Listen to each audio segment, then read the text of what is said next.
слушаха Пипи, за да разберат какво трябва да прави един мечтодърсач.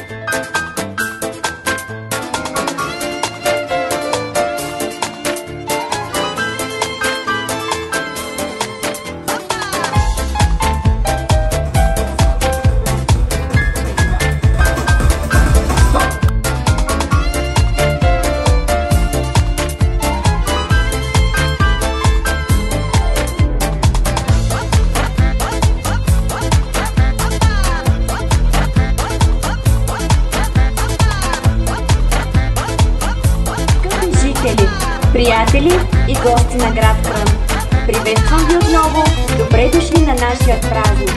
Тази сутрин храм Свети Архангел Михаил беше отслужена тържествена света литургия за здравето и благоденствието на жителите и развитието на града.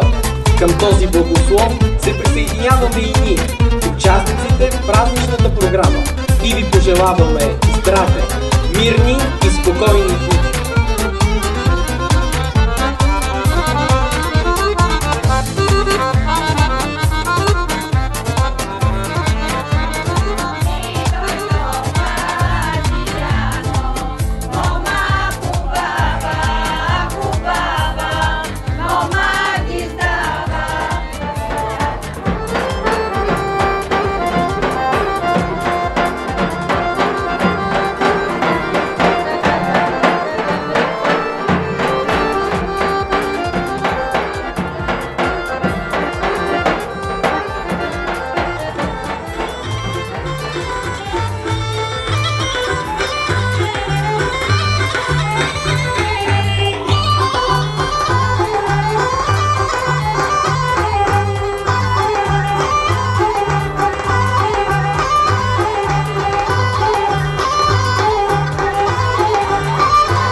Спонсори на празника: Арсенал АД, Супер Абразив, Община Казанлък, Гуми Киряков, Ник Инвест ЕОД, Шипкалес, Мебели Шама, Ахмед Адашоглу, Антони 2017, Магазин Кристи, Новаев 49, Агро, Бензиностанция Славена, Пружини Павлов, Кирил Кирилов, ТФ Security, Качан ЕОД, Мебели Берг, Ауто Сити, Атанас Демирев, Шиша Фая, Вангел ЕОД, Енчо Славов, Петър Мутавчиев, Тимо Киряков, Бензиностанция Людмила Бориславова, Пекарна Солана, Веселина Вълева, Кооперация Успех, Джелял Неби, Къща Дива, Баба Айша и други анонимни дарители.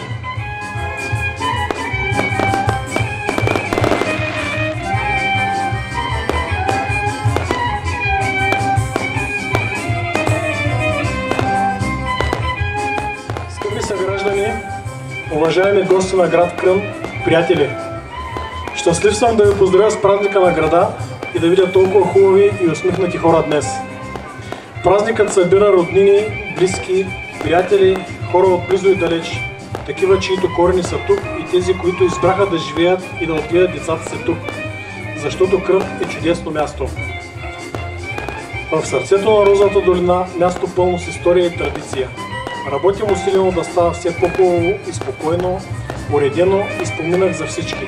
Работим заедно като общност, като общество, като роднини и като приятели. Задружни сме и се подкрепяме в трудностите, защото знаем какво искаме и как да го постигнем. Искам да благодаря на хората, които помагат много всичко това да се случи днес.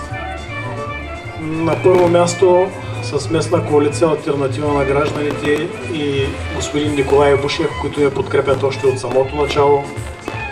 Община Казанлък, Супер Абразив и много други. Уважаеми съграждани, нашия народ е мъдър народ.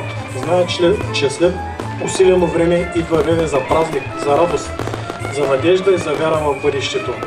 Показаха го днес прекрасните ни деца в Кръм, заедно с достолетните, съхранили традициите, стожери на нашата общност, които в днешната програма показват не само уменията си, но и любовта към родния край и към всички вас. Искам да пожелая на вас и на семействата ви здраве и добруване. Честит празник!